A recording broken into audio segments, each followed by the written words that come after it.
that gets right into the bloodline of, because it's the actual Anunnaki hybrid bloodline. This is going to mess people up because so many people throw the Anunnaki and the Nephilim under the proverbial bus of the ones behind all the secret societies and the oil and banking cabals, and, you know, skull and bones, and the ones behind all the world's miseries.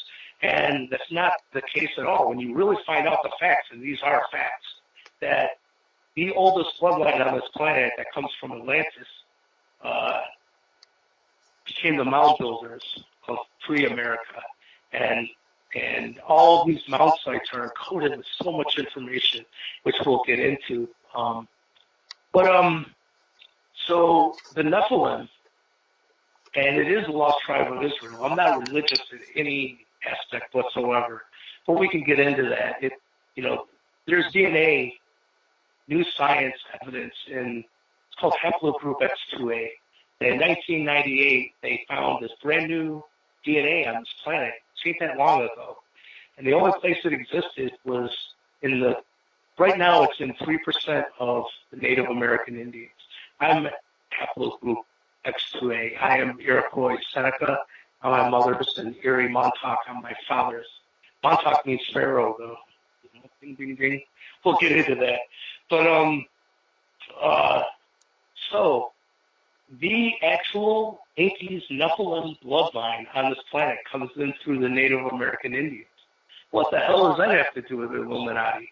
Matter of fact, the Native American Indians have suffered the worst at that evil machinery than any other race on this planet. The largest genocide on this planet was committed against the Native American Indians. But anyhow, so 3% of the Native American Indians have this haplogroup X2A. When you look in the past, these tall skeletal remains that have been removed out of these mound sites are also haplogroup X2A. But then as you go backwards in time, when you find the largest concentration of that new DNA type in the past, well, that's where it came from. It happens to be the hills of Galilee. This is the lost tribe of Israel, Sangreal, the Holy Grail bloodline. And I can tell you, they know this. That's what's funny is I've been taken in by now the Chief Golden White Eagle is the chief of the Sioux, Dakota, and he's been on the History Channel himself. He started what's called the Star Knowledge Conferences. They all know they're Anunnaki descendants. It's not even a question to them. One of the grandmothers came up to me and she said, we're so glad that you're revealing the history of who the mound builders are, because we've known that they're the remnants of the Atlanteans for a very long time. What's interesting, this is exactly what Edgar Cayce said as well. A lot of people know Edgar Cayce talked about, the Hall of Records under the Sphinx and, Atlantis, but they don't know. He said exactly what happened to the Atlanteans. He said Atlantis actually went out 3 earth changes. One was, I think, 51,000 years ago. One was 27,000 years ago. That one, he said, corresponds to the biblical flood, crustal displacement, so pole shift. And then 10,500 years ago was the last earth change that brought on the Ice Age, and it took out the rest of Atlantis. That time, for the first time, he said, is the Atlanteans went to the left and they came up into the bottom of the North American continent. The first beings that they met there were the Mayans. They taught them pyramid building and the Mayan calendar and whatnot. But they eventually, Edgar Cayce said, became known as the mound builders and intertwined mainly into the Iroquois tribe of Indians. So there's a lot happening in this field in the very near future, revealing who the mound builders truly are, because it's very interesting. Is Edgar Cayce didn't call them, he either called them the Atlanteans or the Pulsatians. And Poseidon is Inky. Inky was an Anunnaki, and it's weird for me to say, but I am that being here in these physical clothes. And it took them telling me that, and believe me, I don't take things like that lightly. I asked them, when I met them in 2008, they said, we've been known as the Anunnaki, and you have been known as Inky, the water bearer, in the past. I thought, there was no ancient aliens on TV at that time. I didn't even know what an Anunnaki was. So a little bit down the line, I asked them, I said, if you are who you say you are, and I am who you say I am, put the name Ea Enki into a crop circle. I can guarantee you I will take notice. I'm a student of the subject, and that'll be my confirmation. And my second thought was, what a stupid request. Imagine a big crop circle with Enki written in cursive, hold that proof. But I thought, well, then the next thought after that was, well, you'll figure it out. Figure out a cool way to do it. And I asked them as well, got cocky. I said, while you're at it, encode it with something only I would be able to decode. And 2 years went by, no magical crop circle showed up with the name Ea Enki in it. But sure enough, in 2011, it showed up. It was in Verona, Italy, I believe is the name. And this gets cool. First of all, it is encoded with ASCII binary code running around this crop circle. There's these rows of dot, dot, dot, dot. Some of them are filled in, some of them aren't. When you decode it, it says Ea space Enki. Are you familiar with that crop circle? Have you seen it? No. I'll send it to you. It's fascinating because it's so chock full of information. But that became a very special crop circle to me because I asked them to put the name Ea Enki into a crop circle. They did. But I was sitting there, these crystal discs I make. I don't even know how to explain them, but there's crystal discs that have a cymatic image in them, which cymatics is a new science that makes frequency visible. And as you know, I guess this might be a little premature to get into the 432 subject, but I created a disc from 4 octaves below 432 cymatics. It's just pure science. It's pumping frequency through water to having a camera that records what it is. Well, what 4 octaves below 432 put through this scientific equipment comes out with is it's based, like the whole middle of it is a perfect 7-pointed star. Well, the Enki crop circle is based off of a 7-pointed star. Then you find out the Cherokee Indians, which is part of the Bloodline, their symbol for their whole tribe is a 7-pointed star. Go back to Babylon. The Babylonian world map that sits in a museum right now is based on a 7-pointed star.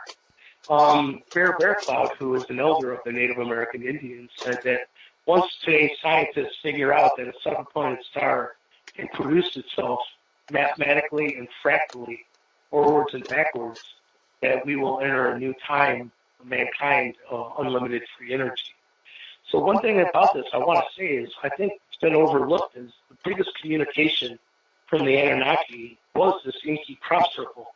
But in the same field the prior year, now I'm starting to realize they do this. They'll give you, like at the Arecibo, the one part of that crop circle that showed how it was transmitted, and ours showed a telescope, theirs showed kind of like brain, emission of energy.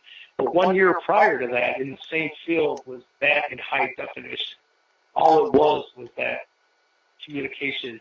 So in the same way, the Enki crop circle showed up in 2011, but in the same spot in 2010 was another, you can tell it's the same author that did, that 2010 crop circle as well.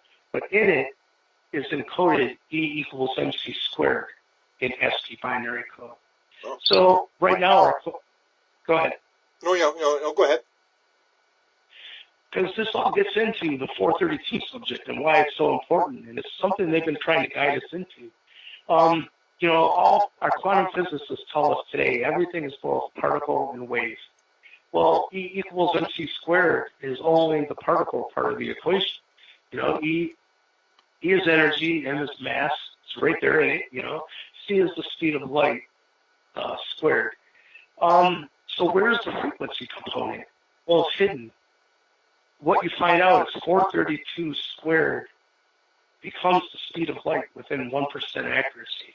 Wow. 432 base frequencies are the only thing that plugs into C squared times mass equals energy. 432 base frequencies are truly the only frequencies that align you with galactic light source, energy. It's like what Tesla was talking about. That gets fascinating too, because Tesla said once we understood the magnificence of the 3, the 6, and the 9, that we would unlock keys to the universe. And 369 is only a different way of stating 432 base mathematics. And why that is, I don't want to get too mathy on people, but all 432 base mathematics resolve to a 9, meaning 4 plus 3 plus 2, 432, equals 9. To find its accurate lower octave, you just divide by 2. So it's 216 is the actual accurate lower octave, because just because you got your middle note on a piano tuned properly, that A note, there's still lower A notes as you go to the left down the piano. So those lower frequencies are 432, 216, 108, which 108 is very interesting because Tibetan monks have 108 beads on their prayer bracelets, and they will repeat certain mantras, chants 108 times. And then 24 and then 27. Those are the lower octaves of 432. Like I was saying, 27 hertz, when you put it through a cymatic device, creates a perfect 7-pointed star.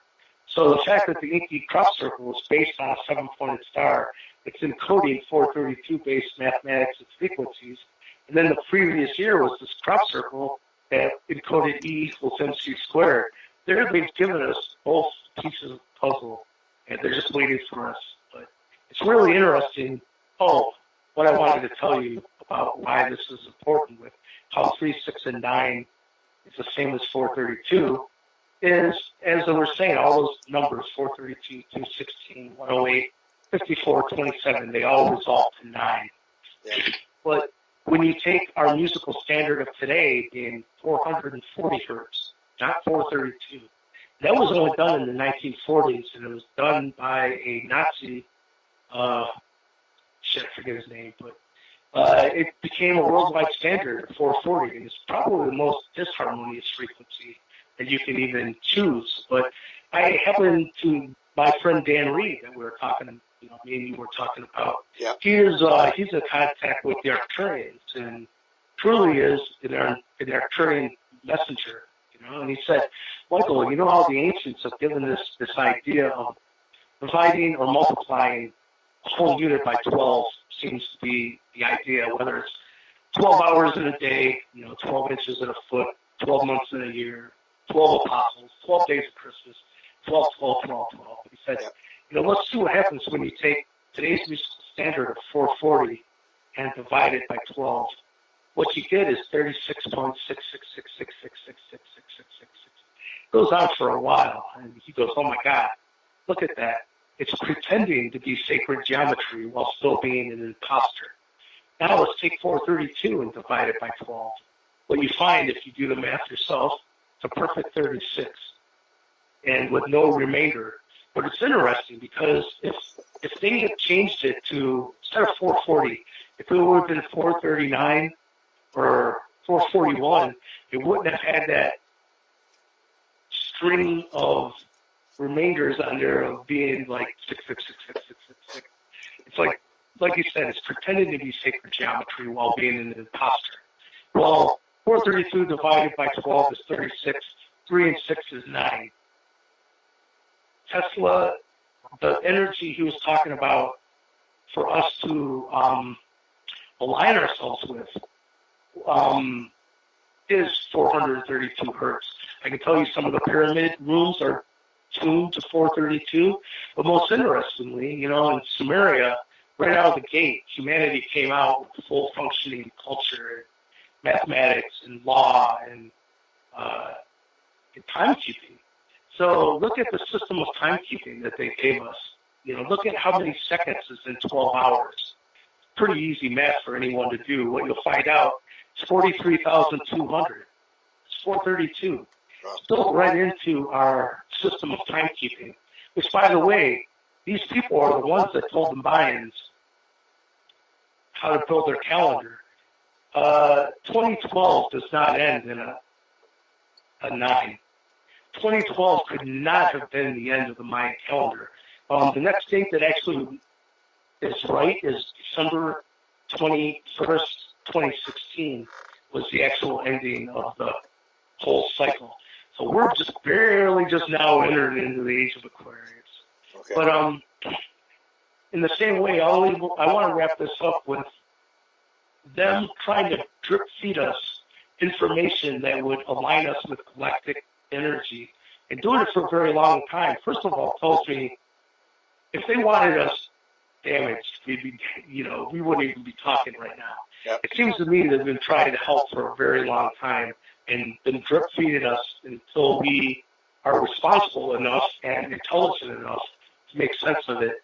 But what I want to tell you is these octaves of 432 are also encoded into the dimensions and layouts of these ancient mound sites in North America. Meaning, like when you look at Newark earthworks in Ohio, one wall will be 1,080 feet long. Another wall of that complex will be 2,160 feet long. That's 108, 216. They're encoding octaves of 432 into the actual dimensions and layouts. It's almost like these mound sites are not what people think. They're actually repositories of knowledge. They're like libraries. So I guess one of my big things is I just want to put the Anunnaki in a new light because I know how fear-based it brings out of people. And I don't think the actual facts stand up to the bad rap that they've been getting or are getting. Interesting. And so you have the six people. So when Borden dies, you're on your own. You had to figure it out yourself. And how does Bigelow fit into this? Did he pick up on this? Did someone else pick up on this? Is there someone watching this? What happened at this point is in 2011 is when the Pentagon secret UFO program funded Robert Bigelow $22 million to form what is known as Bigelow Aerospace Advanced Space Studies. It was BASS for short. And that was to fund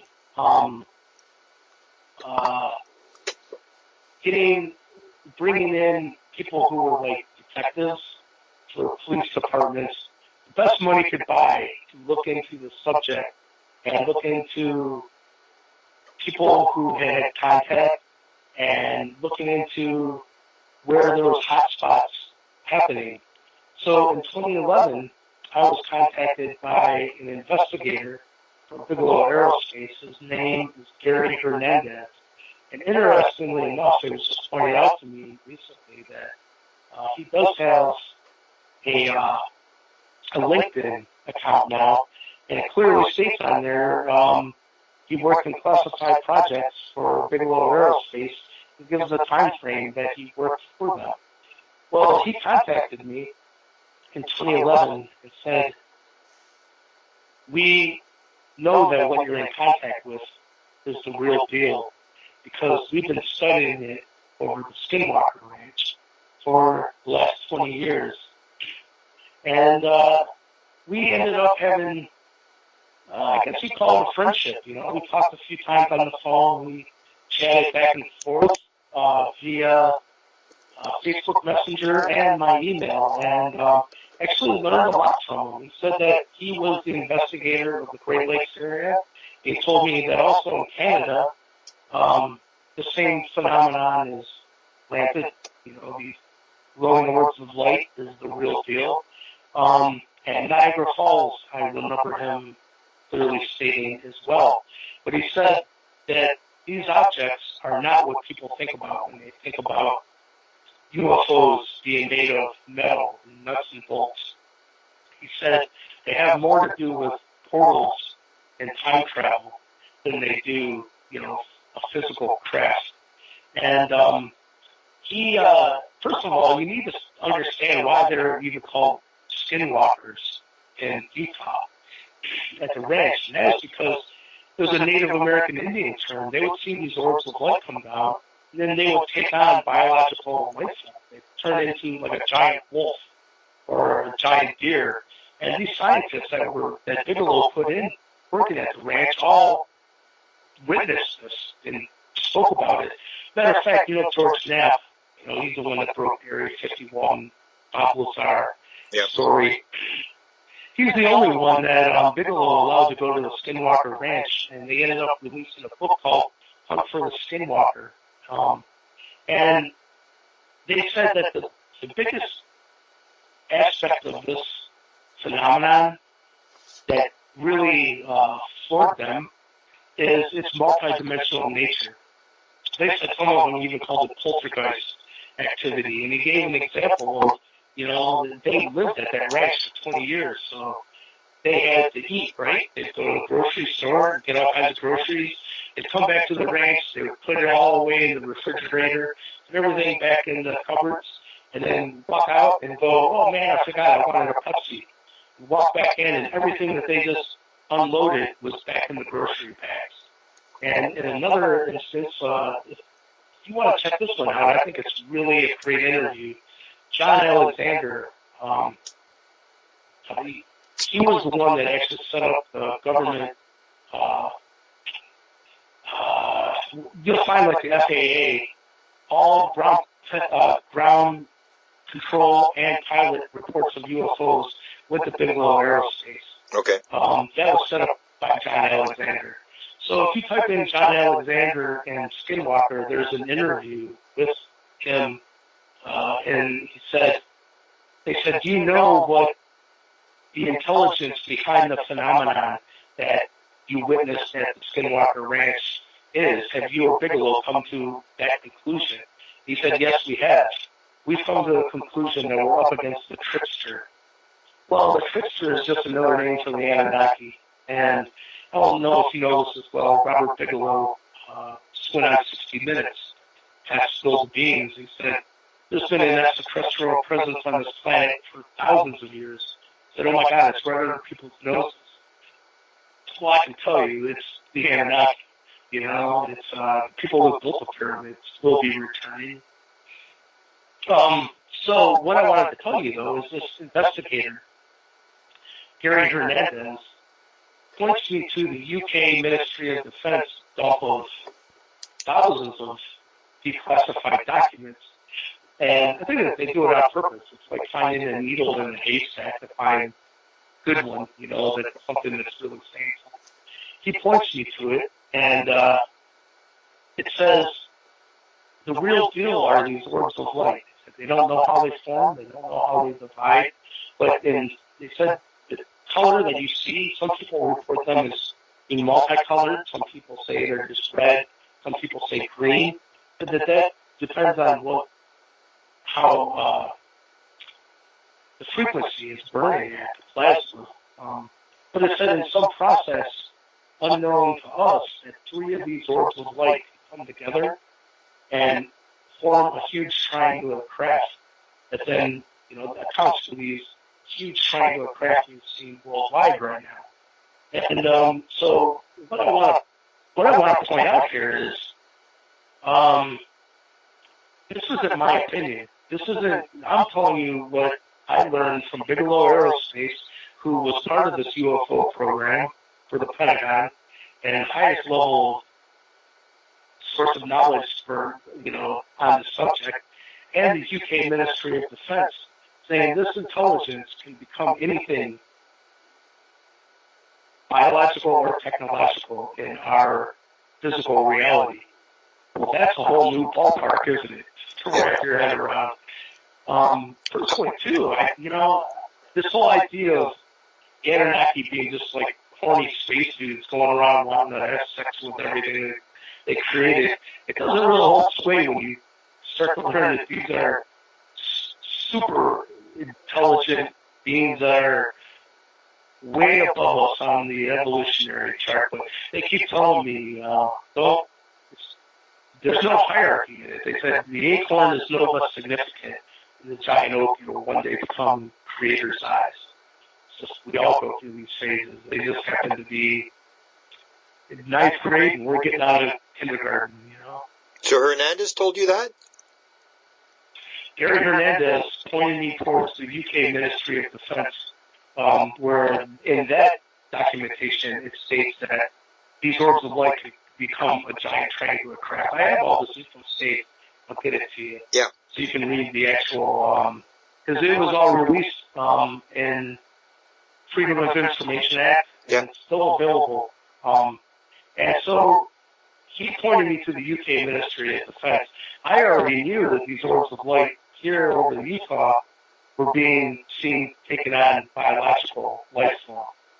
And not only that, John Alexander said that, like, for instance, at the Skinwalker Ranch, there was this one field that had all this activity and these orbs of light coming down. So they decided to put, like, 3 12-foot poles, the best equipment money could buy, the best nighttime vision, the best flare, you know, heat sensing technology, cameras, and then all these cameras on all 3 poles, all the cables were brought down into the ground, about 3 foot under the ground, and they dug a trench, and all the cables went back to the ranch where the monitors would be set up or whatever.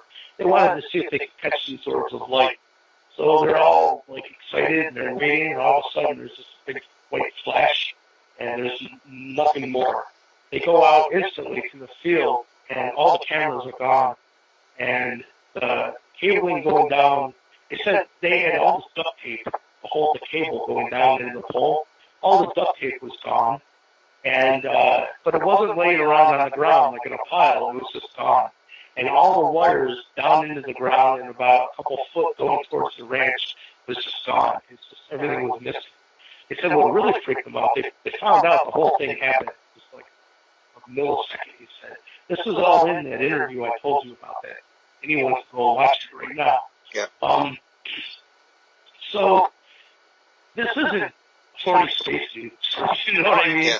These are some type of multidimensional being who can operate in and out of time and let you know it's there in very peculiar ways. I've experienced this with them themselves. A.R. Borden, the NSA people, call this topological thinking. And it said that, like, you know, the idea is that once you start to pay attention, especially to synchronicity and strange coincidences, the more you really start to pay attention, the more they grow. And they grow and grow and grow and grow until all doubt will be removed that something is in communication with you. So people ask me, well, what's it like to be in communication with the Anunnaki? It's like, it can come in any way you can imagine. It can come with them appearing before you and having a talk with you, which will happen in 2008, or it can be, I can tell you, like, one really good example of this happening is, man, that'd be a really long story. Just imagine the craziest synchronicities you've ever experienced. Well, I can tell you, they told me, here's one. I said that once they told me you were once known as the water bearer. And I asked them to prove it. They put it into a crop circle. Yep. Well, now, fast forward to 2016, I've been taken in by the Native American Indian elders, chiefs, and grandmothers, and was invited to go to one of their rarest ceremonies. It's called Sundance. And boy, it's not what people think. But that's a whole different story. But it was actually a horrifying experience. It's very exploring. But they cut down a tree that's going to be used in the ceremony. It's a 4-day ceremony. And so coming back from getting the tree, someone comes up and grabs me by the shoulder and said they're having a grandfather meeting and your presence is requested. I'm thinking, what the hell? You know, so I walk over there to where he pointed, and there's another girl now sitting on the tree stump of the tree that they just chopped down. And she points into the woods, and she goes, they're right in there, you can't miss them. I'm thinking, okay, well, that's odd. So, first of all, why are they considering me, my presence is requested for a grandfather meeting? That makes no sense to me whatsoever. I don't even have children. So I go into the woods where they pointed, and there was no one there. I'm like, am I being Indian punked? You know, like, what the hell is going on here? So we went back to, after that, I got out of the woods, and it just got scraped up pretty good. There's thorns. Get back to the Sundance grounds, and this little girl comes running up to me, and she goes, Spirit told me to tell you that the reason you didn't see the grandfathers is that they were in spirit form. Well, my jaw hit the floor. I was like, what? What did you just say? And she said, they told me to tell you they were in spirit form. And I went, how did you know about that? She said, Spirit told me. She skipped off. And at this point, I'm like, what the hell is going on, you know? So a little bit later, the grandmother, or people who know in the Native American Indian culture, the grandmothers, females, hold the highest level of authority. And so we were talking, and this lady comes up and talks for about 5 minutes. Afterwards, she goes, thank you for your time, grandmother. Is this your grandson? And she looks at her and goes, no, this is the grandfather. Well, again, I'm like, what the hell's going on? The end of the story is at the end of this night, one of the other grandmothers pulls up in her minivan, and she said, I would like to take you for a ride, and I want to talk to you about something. So I got in her minivan, and she said, I want to tell you about how the bloodline came into the Native American, into the North American continent. And so she said it'd be helpful if I brought up a map of the United States. And I couldn't make this up. I had to. She wiped her hand over the inside of her windshield of her minivan, and like computer 3D printout of the United States, it was all red, looked like something from a Star Wars film, showed up or like right inside of her windshield of her minivan. And she looked at me and she said, I know you can see it. Well, yeah, it's right there. You know what I mean? Yeah. So she proceeded to use that map for the next 15 minutes to show me how the bloodline went into the North American continent. And, you know, they would never overtax the land. They lived in harmony with, you know, Mother Nature. And so at the end of this, she said, I need to tell you about how, what's it called? The dialect of the Lakota, Dakota, and Nakota tribes, which make up the Sioux. And she said in every tribe, the same word will end with, like in Dakota, it'll end in DA. In Lakota, the same word will end in LA. In Nakota, the same word will end in NA. So she said, let's use the word grandfather, for instance. And I'm thinking, oh, here we go again. Grandfather stuff, you know? Well, she tells me that the most ancient name for grandfather in Dakota is EADA. I'm like, oh shit, it's Ea. You know? Now all of a sudden, it was 7 years to get the confirmation of them telling me I was Ea to be actually recognized as grandfather Ea to the actual Native American Indian grandmothers and chiefs and elders. And, that's interesting too, because I can tell you all of the family of the Anunnaki are here, and they're all around Native American Indian elders. I met my brother, and Lil, who is known as Yahweh. I asked him that too, by the way. You know what's really funny is I know it sounds crazy, you know, but I found out that the name Yahweh was known by the Cherokee and the Iroquois long before the First Testament of the Bible. And you find out the first 10 Commandments ever found on this planet was taken out of an earthbound in Newark, Ohio. It wasn't Egypt. The first menorah ever was in Ohio, built into a mound. There's been all kinds of ancient Hebrew found in these mound sites. So I find out that the name Yahweh was known, and Yahweh was known as the chief who sat in between these two councils of war and peace chiefs, and that he was the only one who held a seat on both sides. And he was known light and dark, if you want to look at it that way, or these chiefs. And he was the only one. So now, go back to the ceremony that I was taken to, and the chief that overseen that whole ceremony, there was some serious testing going on to see if you were a clean vessel, if you know what I mean. Yeah. And once I passed the test, he said, first of all, he said, Michael, I'm so glad you didn't enter that dark circle. He said, Spirit looks at anyone who participates in these flesh and blood sacrifices as a prostitute. And he said, everything that's happening in there, they're doing it to themselves. Because they go into that circle and they won't eat or drink for 4 days. And I don't even know how that's possible. I witnessed it with my own 2 eyes. But, you know, while you're in there not eating or drinking, during the day you can't stop your feet moving while you're staring at the sun. And it was brutally hot.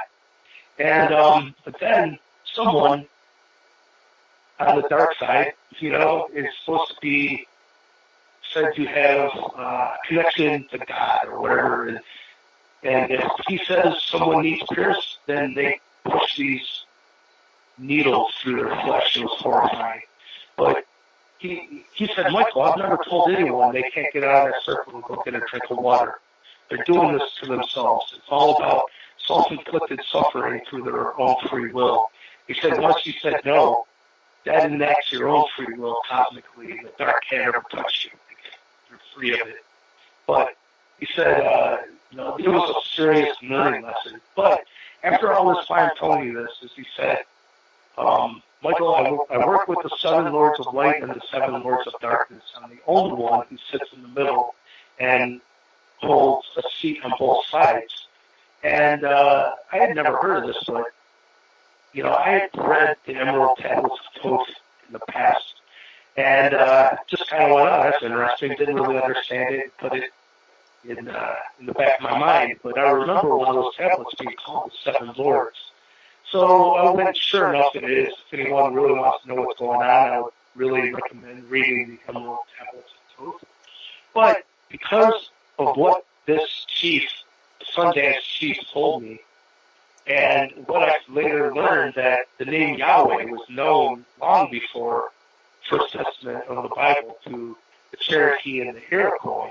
The next time I seen him, me and him were together, man to man, just in his vehicle. And I said, listen, I know this is going to sound really crazy, and I hope it's not too blunt, but Spirit has led me to the understanding that you are Yahweh, Enlil, my brother. He said, yes, I've done some pretty messed up things. That was his first words. Wow. And I said, well, haven't we all? And he said, but no one knows who Yahweh or Enlil is anymore anyhow, so I just go by chief. But what I want to tell you is this individual has been on the History Channel. And I don't want to just blow the whistle quite yet, but I know he knows it's coming. On the History Channel, there's on YouTube right now, I'll send it to you, the producers of the History Channel are asking him, well, what does it mean to be a chief of the Native American Indians? And he's showing them his headdress. He's like, every feather on this headdress has a story attached to it. He said, but what people don't understand is this War and Peace Chiefs. This bonnet is the only one that is both. I'm like, shit, he's told them right point blank who he is. It's just people don't know how to decode the message.